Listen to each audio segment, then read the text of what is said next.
Kenapa leadership sekarang itu tidak mau mendengar? Mereka tidak mau mendengarkan apapun yang kita protes, apapun yang kita kritis, mereka tidak mau mendengar. Kenapa itu? Ada satu keadaan yang disebut kultur, ya ada istilah psikologi itu. Artinya begini, kalau seseorang dia tidak mampu lagi untuk mengucapkan pikirannya, maka dia mengandaikan tetangganya akan mengucapkan pikirannya. Tapi yang terjadi, tetangga itu tidak bisa mengucapkan pikirannya, itu diandaikan itu tetangganya. Akhirnya timbul semacam lingkaran yang istilah ekonominya involutif. Dia berputar-putar sampai lama-lama habis energinya ke bawah, bukan naik ke atas kalau punya kecerdasan. Jadi itu yang disebut sebagai kutukan dari mereka yang tidak ingin berpikir. Itu yang terjadi misalnya di zaman Hitler. Anda bayangkan, Jerman itu kaya dengan pemikiran, filsufnya bertebaran di mana-mana, tapi bisa dilumpuhkan hanya oleh isu nasionalisme sosialis dari Hitler. Lalu semua berhenti berpikir karena kelelahan berpikir, mengalami brain fatigue, kelelahan berpikir. Orang mengandalkan seseorang yang populis pasti bisa ucapkan pikiran rakyat. Jokowi menunggangi the tidal wave of stupidity. Gelombang kebodohan itu. Dan itu yang diikuti akhirnya oleh partai-partai politik kan. Nggak masuk akal misalnya Golkar ini dia kotaknya bagus, demokrat, bisa beliau mendukung Kaisang, bisa mendukung Gibran. Bicaranya doang. Hanya dengan keterangan itu kita mengerti bahwa ada satu masa ketika kita ada dalam kegelapan berpikir. Karena itu saya selalu bersama Pak Diki itu mengedarkan forum diskusi akal sehat supaya kita bisa ucapkan kembali keadaan itu. Jangan sampai terjadi efek yang disebut butterfly effect. Kepak sayap kupu-kupu di bulan Amazon bisa membatalkan panen di California, panen anggur di California misalnya. Nah, keadaan itu yang ada di kita sekarang. Ada tepak sayap kupu-kupu yang bisa membatalkan semua yang kita tentang republik, tentang bangsa dan demokrasi itu. Nah, dalil-dalil ini yang kita bicarakan dalam upaya untuk mengembalikan fungsi akal di dalam pemerintahan. Dan itu juga yang mesti kita terangkan pada publik, harus bagaimana yang menganggap bahwa demokrasi itu adalah itu pilihan rakyat. Oh betul, demokrasi adalah pilihan rakyat, tetapi dengan kapasitas yang tertentu. Demokrasi itu bukan pemerintahan rakyat dari dan untuk rakyat. Demokrasi pemerintahan akal melalui pemerintahan rakyat. Demokrasi adalah government of reason through the government by the people. Jadi mesti ada otak minimal untuk memerintahkan, untuk mendiskusikan keadilan. Hanya mesti cerdas. Nah sekali lagi, saya kira teman-teman di Kaltim punya kesempatan untuk menguji apakah Kaltim bisa jadi ibu kota negara, atau kalau dia batal jadi ibu kota negara, Kaltim bisa jadi ibu kota pikiran. Karena tadi ada beta karoten yang berlimpah di sini. Terima kasih. Baik, waktu sudah menunjukkan jam 10:30. Satu, moderator satu, kalau bisa tambahan tadi bicara sudah. Oke, gini, ini 10:30 kurang 5 menit. Hanya 5 menit saja waktu tanya jawab ya. Oke. Iya udah. Ya. Tenang Pak. Sudah ada mic-nya, sudah ada mic-nya. Sudah kamu bicara. Sudah ya. Ya. Makasih Pak. Cek, bismillahirrahmanirrahim. Perkenalkan. Assalamualaikum warahmatullahi wabarakatuh. Yang pakai kopi dulu Pak. Ini dulu. Bukan dulu. Siapa dulu? Ini dulu ya. Boleh? Ya. Maju. Terima kasih. Perkenalkan nama saya Ardiansa. Mohon izin paroki dalam 1 tahun terakhir ini. Ya. Mohon izin dalam 1 tahun terakhir ini kami fokus mendampingi warga terdampak pembangunan IKN di kawasan IKN. Di kawasan IKN ada satu perusahaan yang dimiliki oleh Hasilio Hadikusumo adiknya Pak Prabowo. Negara memberikan hak dalam bentuk KPH kurang lebih 85.000 hektar. Dulu namanya dalam bentuk KPH. Beberapa tahun kemarin, 2-3 tahun kemarin itu sudah ditingkatkan menjadi hak guna bangunan. Itu kurang lebih 83.000 hektar. Itu di lingkungan IKN. Kami hadir di sana untuk mendampingi warga yang terdampak. Di dalam hak HPH-nya Pak Hasil ada satu desa namanya Desa Telimo. Namanya Desa Telimo itu luas desa terkecil di Kalimantan, itu hanya kurang lebih 83 hektar, diisi oleh 93 KK. Itu akan digusur oleh adiknya Prabowo. Dan saat ini sudah 63 kali pemanggilan oleh Polda yang kami dampingi, baik dari sisi hukumnya maupun dari sisi pengorganisasiannya. Sampai hari ini sementara ada pemanggilan. Kemarin mungkin teman-teman sempat dengar ada 9 yang ditangkap tapi sudah dikembalikan. Yang sampai hari ini dalam proses 24 lagi panggilan yang saat ini kami dampingi. Kebetulan saya juga sebagai seorang lawyer yang bergerak di bidang yang pencinta lingkungan. Masyarakat di sana itu akan digusur, padahal mereka mendiami lahan Desa Telimo itu sejak nenek moyang mereka. Isi baru datang berapa tahun yang lalu yang menguasai 83.000 hektar. Yang diminta masyarakat hanya 89 hektar itu dibebaskan. Sampai hari ini tidak dipenuhi, malah yang akan digusur. Padahal di dalam desa itu ada sekolah, ada puskesmas, ada pemerintah desa, dan rumah-rumah warga. Kami sementara berjuang mempertahankan itu. Sudah berapa tahun dia mendapat itu? Dari tahun 1920-an secara turun-temurun mendiami tanah itu. Sudah dua turunan ya? Bukan lagi 2 turunan, sampai 6-7 turunan di situ. Sudah kuat ya? Tahun 1900-an. Oh, 1900-an. Jadi tahun 1900-an. Itu data yang kami peroleh dalam melakukan pendampingan, baik dari sisi pengorganisasian. Itu baru satu persoalan. Ada banyak persoalan yang timbul, masalah konflik agraria yang diakibatkan dari IKN. Pertanyaan saya, Pak Rocky tadi menyampaikan IKN ini tidak jadi. Apakah hanya karena informasi sepotong-sepotong itu sehingga Bung Rocky berkesimpulan itu tidak jadi, atau memang ada informasi daripada pengambil kebijakan pada politisi-politisi Jakarta bahwa IKN ini tidak jadi? Karena kalau tidak jadi, kami sangat bergembira, Pak. Kami sangat bergembira. Mohon maaf kurang lebih 300 kami di sini yang tidak setuju dengan IKN tidak sampai 10, Pak. Semua setuju di sini IKN. Semua setuju IKN di sini. Tapi kami yang warga yang terdampak di sana sama sekali tidak setuju. Karena diganti rugi lahan hanya 90.000 per meter. Tapi ada orang-orang dekat diganti sampai 250.000 per meter.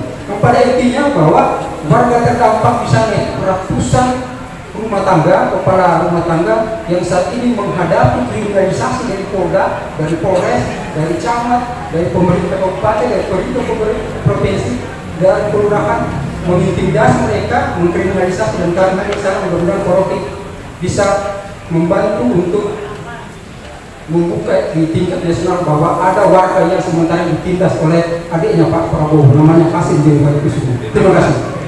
Ini yang betul 90 kakak pas ratusan kakak. 93 kakak. 93 kakak, kamu ratusan tadi? 93 ya? Kakak, tapi warganya kan ratusan. Ya dong. 93 kakak yang ada di sana. Yang diperjuangkan 93 kakak itu 83 hektar supaya diinklap, dikeluarkan dari 83.000 yang negara kasih ke satu orang. Iya, iya, oke. 83.000 kami hanya minta, Pak, tidak sampai 1 hektar. Oke. Di dalam itu ada rumah, ada kebun, semua penghidupan secara temurun di situ. Terus berjuang. Terima kasih. Saya bantu doa. Oke, sekaligus penutup ya, kita coba lihat soal ini secara lebih metodologi di situ. Pola ini ada di mana-mana, ada di Mempang, ada di Palu, ada di Papua. Kira-kira sebulan lalu saya lakukan advokasi yang sama di Palu. Di Palu itu, di kota Palu, di tengah kota ada bukit. Bukit itu mengandung emas. Dulu punya Rio Tinto, dijual ke Bakri. Lalu Bakri mulai menggusur desa yang sudah dihidupi oleh masyarakat adat di situ ada kuburan selama ratusan tahun. Begitu ditemukan di situ emas di tengah kota, bayangkan itu. Lalu mulai ada kegiatan seperti tadi, menteror semacam. Modusnya sama, ini kan nggak ada surat tanah itu iya, tapi itu turun temurun. Lalu dibujuk untuk bikin surat. Begitu dibikin surat, ditentukan harganya. Jadi hukum dipergunakan untuk mengekonomikan sesuatu yang kultural, mengekonomikan sesuatu yang kultural. Lalu terjadi crash, karena ada yang nggak mau jual, dan berapapun tidak mau jual. Kan harganya harga pasar, iya. Harga pasar itu bukan harga batin. Saya main berdiri di Rempang, Bahlil datang ke Rempang. Saya perlu 1.700 hektar untuk bikin kawasan industri di Rempang, tapi yang dia gusur 17.000 hektar. Lalu dengan mudah di depan pers, Bahlil bilang bahwa Presiden sudah setuju dan tinggal ditanya berapa kerugiannya, kami ganti. Rumahmu berapa, kami ganti. Bagi masyarakat Rempang, masalahnya bukan rumah tetapi kehidupan komunitasnya. Itu intinya, bukan house tapi home. House itu bangunan, home itu suasana. Jadi kita mesti hormati hak masyarakat adat untuk memiliki suasana di dalam lingkungan yang akan dijadikan industri. Kira-kira beberapa bulan lalu saya pergi ke Australia dan bertemu juga dengan aktivis lingkungan. Mereka cerita pada saya, di Australia, terutama di Australia bagian barat itu,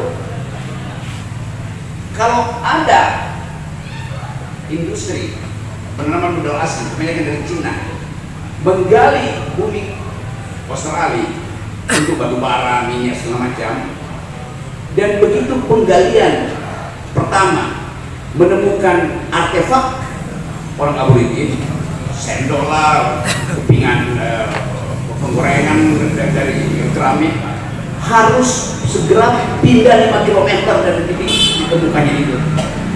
Ditemukan lagi di sana, pindah lagi 5 km. Berapa banyak perusahaan Cina yang bangkrut karena regulasi diterapkan oleh pemerintah Australia. Silakan Anda boleh eksploitasi, tapi begitu ada jejak nenek moyang, Anda mesti pindah 5 km, dapat lagi pindah lagi. Jadi itu intinya untuk memproteksi hak budaya. Di kita nggak begitu. Di kita semua hal diekonomiskan. Boleh nggak ekonomi bekerja di sebuah negara? Boleh. Market ekonomi diperlukan oleh negara untuk mengatur sinyal efisiensi kebijakan. Market ekonomi. Tapi negara ini bukan negara libertarian, di mana semua hal diekonomikan. Ada status masyarakat Anda. Yang bahaya adalah market ekonomi berubah menjadi market society. Itu bahayanya. Yang dilakukan Jokowi sekarang, market ekonomi diintrusi ke dalam desa-desa jadi market society. Itu yang menyebabkan kita kehilangan daya pikat bagi negeri-negeri lain yang justru sedang mengupayakan supaya solidaritas manusia itu jadi parameter untuk kehidupan planet yang sedang rusak sekali. Setiap tahun ada pertemuan di Davos yang disebut World Economic Forum yang digagas oleh seorang kapitalis Jerman namanya Klaus Schwab dari tahun 50. Di situ bertemu CEO yang paling kaya, orang yang paling kaya, pemerintah yang paling kaya untuk menentukan arah pembangunan dan arah pertumbuhan ekonomi dunia. Itu namanya Klub The Kapitalis. Kira-kira 4-5 tahun lalu si pendiri itu bilang begini, saya gagal untuk menghasilkan keadilan karena saya hanya mempertimbangkan growth, tidak mempertimbangkan solidaritas manusia. Sekarang forum itu berubah menjadi forum untuk mengkritik kapitalisme. Dia sendiri mengkritik karena dia merasa dia gagal untuk menghasilkan peradaban solidaritas manusia. Indonesia punya keadilan sosial, punya kemanusiaan yang adil dan beradab. Tapi justru Indonesia melakukan eksploitasi, dia lompat-lompat manusia dieksploitasi. Jadi eksploitasi lingkungan oleh manusia itu disebabkan oleh eksploitasi manusia lain terhadap manusia lain.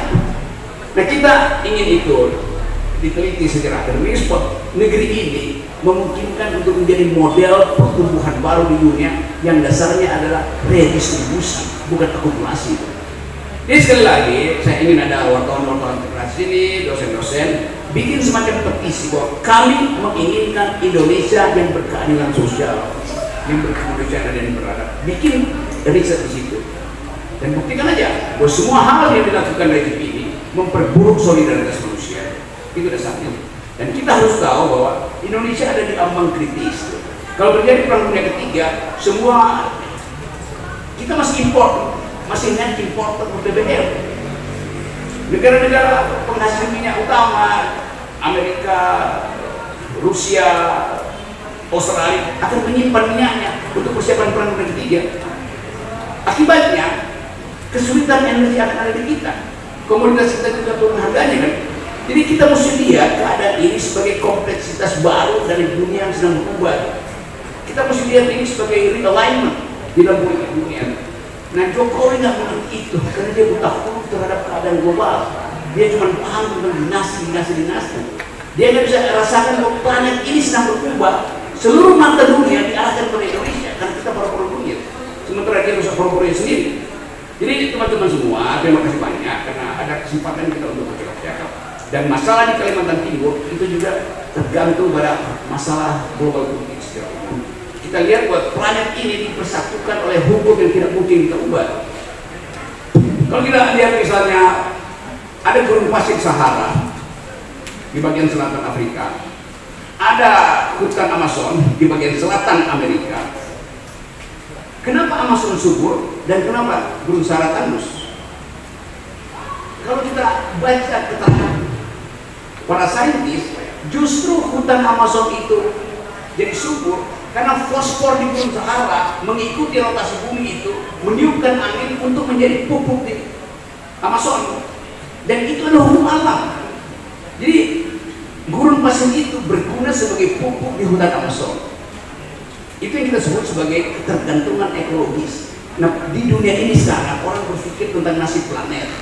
Kalau kita bilang NKRI harga mati, persis NKRI akan mati di harga yang dibuat oleh Jokowi. Dan itu yang akan menjadi beban pada generasi baru. Jadi sekali lagi pertemuan kita selalu kita ucapkan salam akal sehat dalam upaya untuk menguliti kebijakan pemerintah yang tidak mengerti bahwa apa yang dia lakukan itu merusak generasi yang akan datang dan merusak bumi, masuk planet. Jadi sekali lagi Kalimantan berhak untuk mempersoalkan apa yang tadi disebut sebagai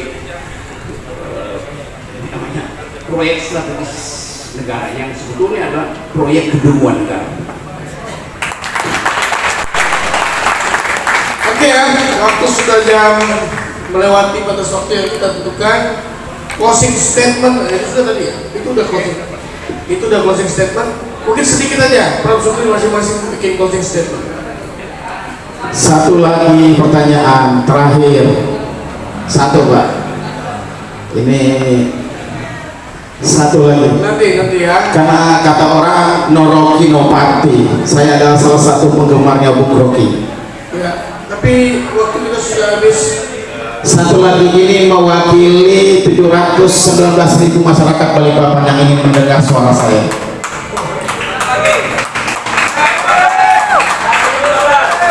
Oke, baik. Kenalkan, nama saya Agus, anak jantung usaha sukses. Saya adalah Ketua LSM, Lembaga Investigasi Pro Rakyat Nusantara. Kita semua tahu, Bung Rocky, pembangunan IKN itu menelan dana kurang lebih 466 triliun dengan jangka waktu kurang lebih 25 tahun. Sampai hari ini kita semua sudah tahu pembangunan istana itu sudah 55%. Ada 10 kabupaten kota yang ada di Kaltim, ada 3,7 rakyatnya sangat bangga dengan adanya IKN, sangat bangga dengan adanya ibu kota Nusantara yang tadinya kami hanya dianggap sebagai manusia terbelakang. Dengan adanya IKN, alhamdulillah internasional, terbukti dengan penerbangan tidak ada hentinya dari Jakarta ke Balikpapan. Itu yang pertama. Yang kedua, saat berbicara terkait penolakan terhadap IKN, saya manusia pertama yang berteriak 1 tahun yang lalu. Di media semua mencatat. Pertanyaan saya, kenapa saat IKN diketok Palu, Bung Rocky tidak datang untuk mencuci otak kami? Sekarang Bung Rocky, kalau sampai IKN gagal, 3,7 juta rakyat Kaltim akan terprank oleh keadaan situasi dan kondisi. Hal ini harus diselamatkan Bung Rocky. Anda adalah salah satu presiden akal sehat yang sudah membrainwash otak-otak kami di sini. Kami setuju. Tapi jujur, sebenarnya kami ingin Anda datang ke kami adalah memberikan bagaimana untuk menciptakan IKN agar bisa lebih baik ke depannya. Demikian. Assalamualaikum warahmatullahi wabarakatuh.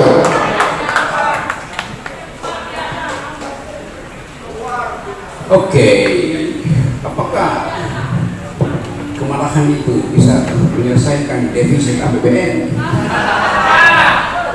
Kan soalnya adalah anggarannya tidak cukup.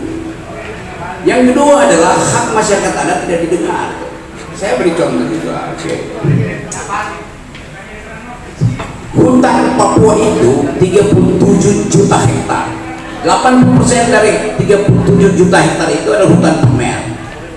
Di dalam hutan primer itu ada 20.000 jenis tanaman, ada 6.000 jenis mamalia, ada 8.000 jenis cacing, macam 7.000 jenis unggas, dan ada 500 masyarakat adat. Dan itu mau diubah jadi food estate. Bertanya pada siapakah negara untuk mengubah status hutan itu demi food estate? Bertanya pada burung kasuari, bertanya pada cacing di bawah pohon-pohon tua itu, bertanya pada ular, bertanya pada masyarakat adat. Tidak ada pertanyaan.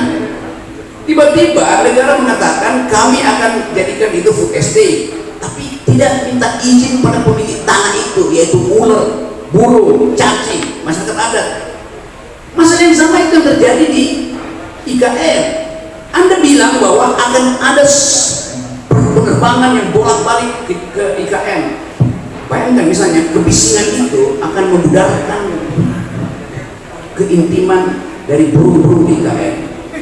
Semua pesawat yang mendarat di situ akan melobangi ozon di atas Kalimantan. Jadi itu yang mesti kita pikirkan. Nah, harga lingkungan itu yang kita sebut adalah kiamatnya Indonesia. Yang akan bolak-balik di sini siapa? Yang pasti mereka yang ingin mencari upaya atau membayar upah kepada negara. Berapa banyak private jet akan parkir di IKN?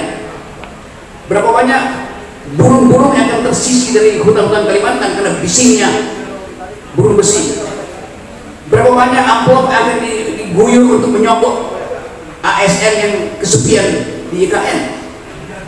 Jadi soal-soal kultural ini yang mesti kita pikirkan tuh. Dan lebih dari itu, bukan saya yang ingin membatalkan IKN. Jokowi akan memakai tangannya sendiri untuk mengikat APBN dan dia nggak mampu keluarkan APBN. Kan sekali lagi ini soal anggaran, bukan soal sinisme saya. Saya melakukan analisis saja. Lain kalau misalnya dibuktikan terbalik bahwa ada 1.200 investor yang masuk ke IKN. Seperti janji Jokowi dan janji Bali, yang masuk IKN sekarang adalah 0. Itu yang saya kritik dari tahun lalu sehingga saya dipolisikan tuh. Jadi kita mesti masuk pada kalkulasi rasional dan kalkulasi ekologi. Kerusakan ekologi lebih berat daripada manfaat ekonominya. Persaingan antar etnis juga akan terjadi tuh, keresahan sosial akan muncul. Bisakah itu diatasi? Bisa, kalau IKN bisa dibuat hari ini dan besok selesai. 1.000 Bandung Bondowoso nggak bisa lakukan itu. Apalagi cuma seseorang yang punya ambisi untuk memperlihatkan bahwa dia meninggalkan barang yang akan disembah, yaitu IKN. Siapa yang bikin IKN? Joko Widodo. Berapa lama? Dia akan disembah? Ya paling 12 hari. Setelah itu orang akan lihat efek-efek ekologis yang buruk. Itu yang saya terangkan tadi, berpikir secara ekologis artinya berpikir secara mandatoris bahwa diperintahkan oleh alam semesta yang sekarang diperintahkan oleh masyarakat dunia supaya jangan rusak lingkungan. Itu aja dasarnya. Jadi Anda pilih, Anda ingin ada burung terbang di atas Kalimantan atau Anda ingin ada burung besi yang membuat bising Kalimantan. Makasih.